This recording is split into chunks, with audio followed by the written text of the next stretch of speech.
네, 석유 강국에서 재생에너지 강국으로의 전환을 꿈꾸는 사우디. 먼저 그 이유부터 한번 알아보겠습니다. 한성대학교 경제학부의 김두원 교수 나와 계십니다. 교수님, 어서 오십시오. 안녕하세요. 김도원입니다. 자, 솔직히 우리에게 사우디 하면 석유고 석유 하면 사우디죠. 이 세계 최대 석유 수출국인 사우디가 83억 달러, 우리 돈으로 11조 5천억 원을 들여서 이 태양광 또 풍력발전소 건설을 시작한다고 합니다. 교수님, 이 석유 재벌인 사우디가 왜 이렇게 하는 걸까요? 곰곰이 생각해 보면 사실 어제 오늘 일은 아니죠. 사우디가 2016년도에 사우디 그린 이니셔티브, 즉 재생에너지로의 전환을 발표한 지도 한 9년 정도 흘렀습니다. 네. 이제 곧 결실이 나타나고 있는 가운데 있는 것인데 큰 얼개에서 보면 사우디의 생존 전략 같아요.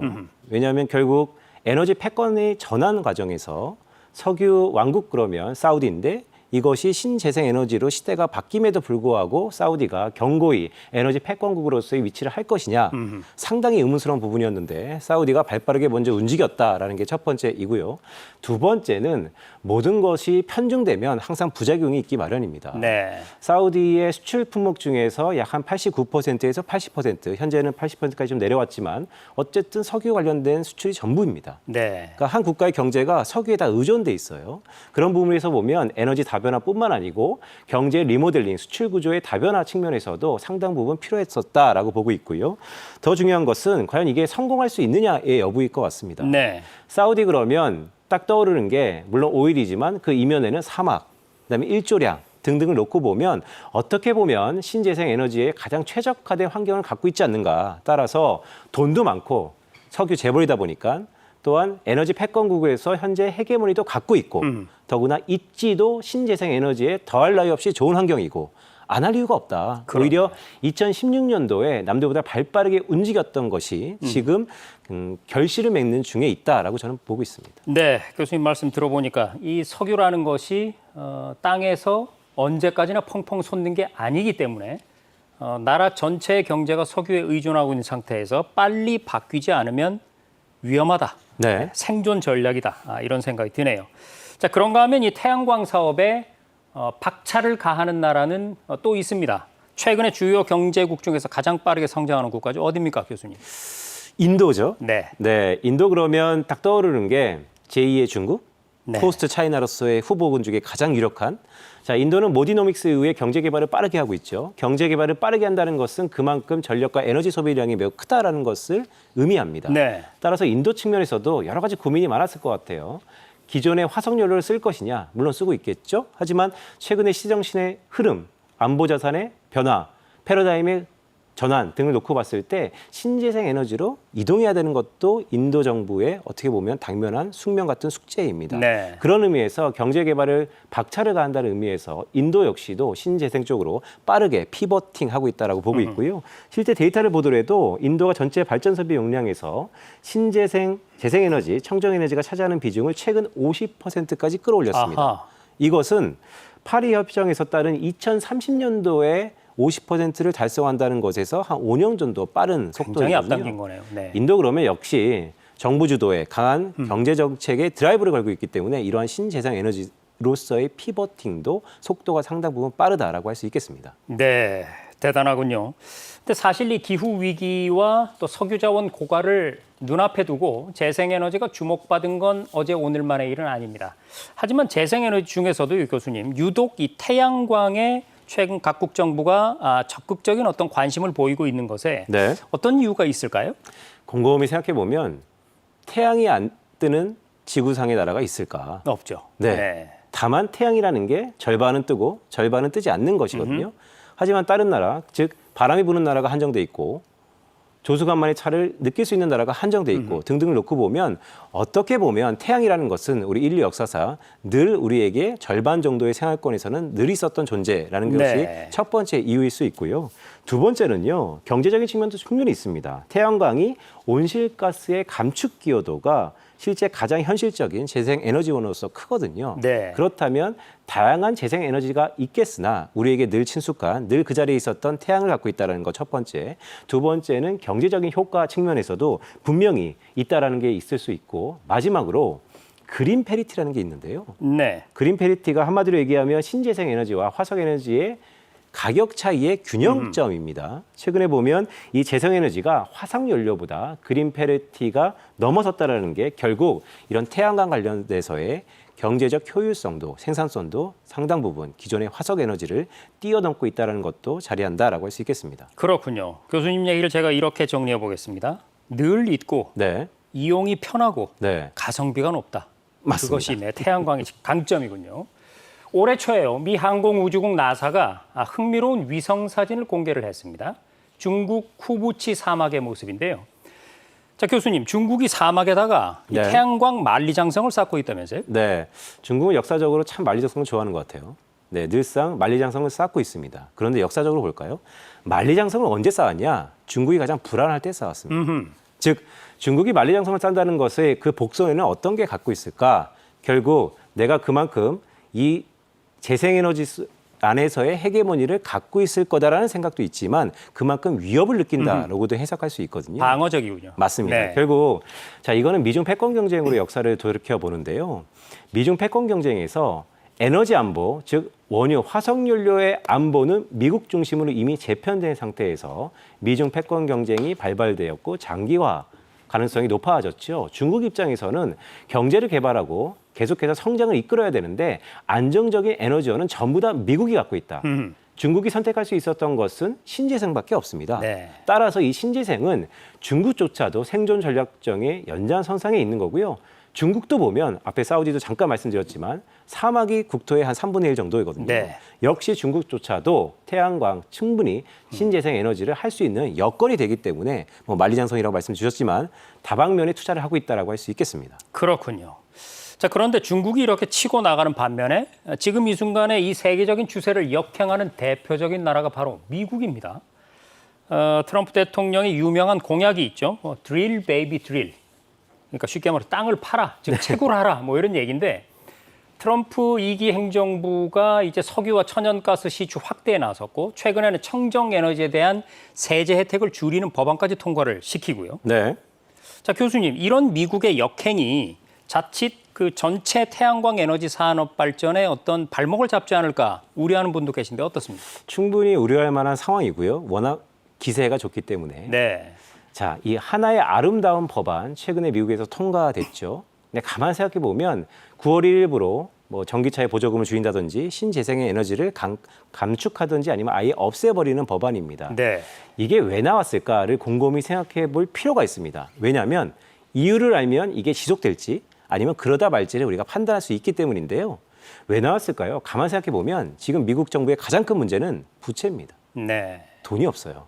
즉 전반적으로 만약에 미국의 정부 부채가 GDP 대비 100%를 넘었는데 100%를 넘지 않고 이전부터 관리 가능했다면 지금 이런 법안은 오히려 없었을 겁니다. 네. 즉 미국이 보조금을 줄 돈이 없다라는 측면에서 분명히 삭감이 들어갔다는 게 첫 번째 이유고요. 두 번째는 이것은 시대에 역행한 순간 미국 정부도 충분히 알고 있습니다. 네. 하지만 이 역행이 모든 판세를 거스를 수는 없다라고 개인적으로 생각하고 있고요.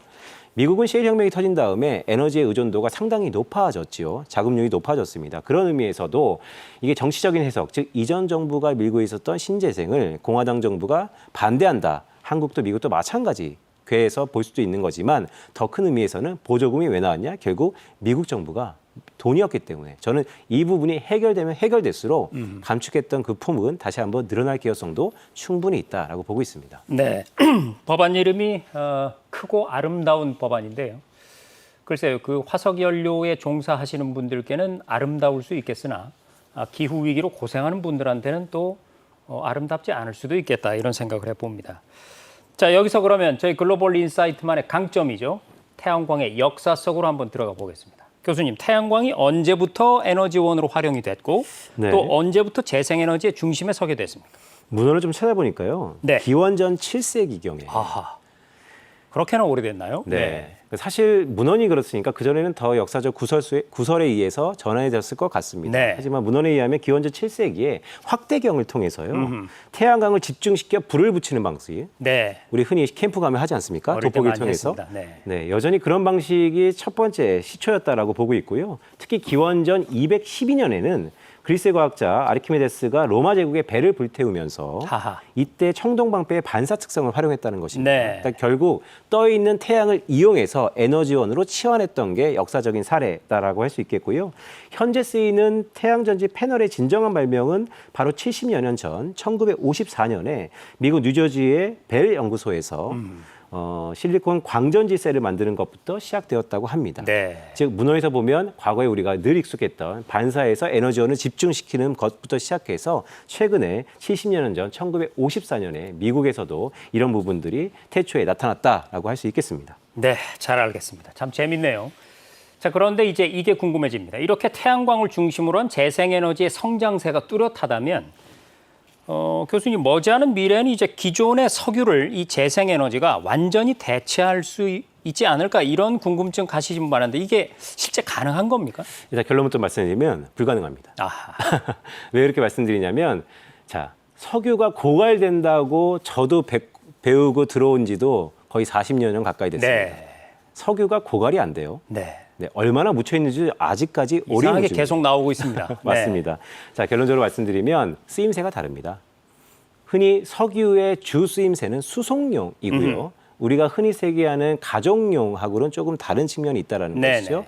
따라서 재생에너지와 석유, 화석연료의 에너지는 글쎄요, 이런 측면이 적합할지 모르겠으나 대체제보다는 오히려 보완 대체제가 보통 가능하다라는 생각을 갖고 네. 있습니다. 즉 쓰임이 다르기 때문에 신재생 에너지와 꼭 신재생 에너지가 많이 쓴다 그래서 우리 석유 에너지, 석유가 급격하게 수요가 줄어들거나 고갈되지는 않는다라고 말씀드리고 싶습니다. 네.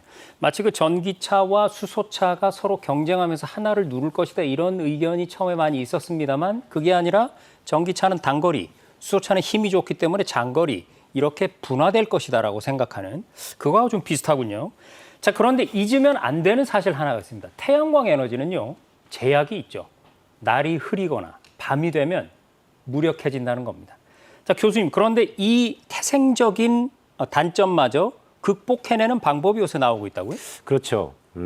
갈릴레오가 좀 싫어할 수도 있는데 네. 지구를 떠나는 거죠. 하하. 네, 우주에 가면 태양에 직접적으로 우리가 24시간 태양이 떠 있는 상태를 확인할 수 있기 때문에 네. 우주에 나가서 태양열을 모으는 것, 또한 그것을 저장하는 것, 그것을 안전하게 뿌리는 것, 즉 우주가 지금의 태양에 대한 우려감, 그러니까 에너지원은 고효율, 경제성도 중요하지만 서스테이블하게 안정적으로 지속적으로 들어올 수 있는가 가장 중요하거든요. 그런 네. 의미에서 말씀드렸던 것처럼 하루에 절반밖에 안 떠 있는 태양광이 과연 우리의 일상생활을 대체할 수 있을까라는 우려감이 있지만 우리에게는 우주가 있다라는 말씀을 드리고 싶습니다. 그렇습니다. 방향만 정확하게 해놓으면 밤이 없는 것이죠. 네.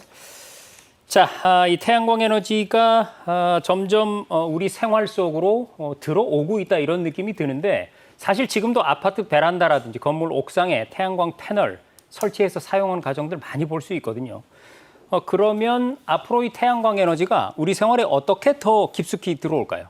생각해 보면 일단 떠 있는 시간에 많이 응축적으로 저장할 수 있는 디바이스들이 발견될 것 같습니다. 네. 그러니까 결국 시간을 우리가 거스릴 수는 없습니다. 네. 따라서 동일한 시간에 효율성을 높이는 여러 가지 장치들이 개발될 것 같고요. 또한 한국의 주택 시장의 가장 전형적인 특성이라고 할 수 있는 게 미국인들이 또 외국인들이 한국 오면 깜짝 놀라는 게 우리는 다 똑같은 집에서 사느냐. 즉 아파트죠. 네. 아파트가 어떻게 보면 규격화돼 있기 때문에 동일하게 태양광을 흡수할 수 있는 면적 측면에서는 상당히 이로운 부분이 있는 것 같습니다. 최근에 보니까 태양광 페인트라는 것도 있더라고요. 네. 페인트를 칠함으로써 그것으로 태양의 에너지를 흡수하는 우리가 흔히 각 집마다 나와 있는 태양광 패널뿐만 아니고 네. 페인트로서도 진화되는 것처럼 저는 각 개인들의 디바이스 측면에서도 태양광을 충분히 흡수하고 재사용할 수 있는 그런 디바이스가 나타날 것 같다. 즉 떠 있는 시간 안에서 태양을 충분히 활용할 수 있는 다양한 페인트부터 디바이스까지 여러 것들이 우리 일상생활에 나타날 수 있을 것 같다라는 생각입니다. 네, 태양광의 발전은 지금도 계속되고 있고 가속화되고 있다 이렇게 생각해 봅니다. 이제 우리나라로 다시 돌아와 보겠습니다. 대한민국의 태양 에너지 발전 비중, 교수님, 이 국제적인 기준과 비교해서 어느 네. 정도인가요? 일단 한국은 애석하게도 이런 말씀을 감히 드리는데 태양광에 적합한 지형은 아닐 수 있습니다. 아하, 산도 많고요. 네, 또 평지가 많아야 되는데 우리의 평지는 전체 국토 면적에서 그렇게 많지는 않거든요. 네. 하지만 우리에겐 기술이 있지 않습니까? 네. 또 정책이 있지 않습니까? 지리상 특성을 감안해 보면 제가 조사를 좀 해왔는데 자, 단위 면적당 태양광 발전 설비 용량이 세계에서 세 번째로 보급이 많이 되어 있습니다. 아하. 즉 여전히 기후는 척박하고 환경은 녹록치 않을 수 있겠지만 기술력과 집중적인 정책 드라이브로 인해서 충분히 그것을 캐치업하고 있다는 것이고요. 태양광 발전소도 2025년 7월 14일 기준으로 17만 개를 넘고 있습니다. 네. 자, 이 규모가 글로벌리 경쟁력 있는 규모이거든요. 따라서 농후하지요. 평지가 없다라는 건 상당히 핸디캡일 수 있습니다. 네. 하지만 기술적인 집약도 또한 정책적 드라이브로 충분히 글로벌 경쟁력을 갖추고 있다라고 할 수 있겠습니다. 네. 기술력과 의지로 지형을 극복해내고 있다. 아직 속도는 조금 더딘 것 같지만 기대를 해보도록 하겠습니다. 그러면요, 이재명 정부의 새 정부의 에너지 정책 지금 어떻게 설정되고 있는지 궁금해집니다. 자, 이재명 대통령이 후보 시절부터 주창했던 것 중에 하나가 이런 게 있었죠. 에너지 고속도로 정책. 네. 이게 상당히 의미 있는 건데요. 에너지를 잘 보존해도요. 그것을 일사불란하게 쭉, 그러니까 우리 하이웨이 생각하면 됩니다. 저항 없이 엔드 클라이언트한테 공급해주는 그건 인프라거든요. 네, 그 인프라를 소비자에게. 맞습니다. 네. 그 인프라를 어떻게 깔 거냐.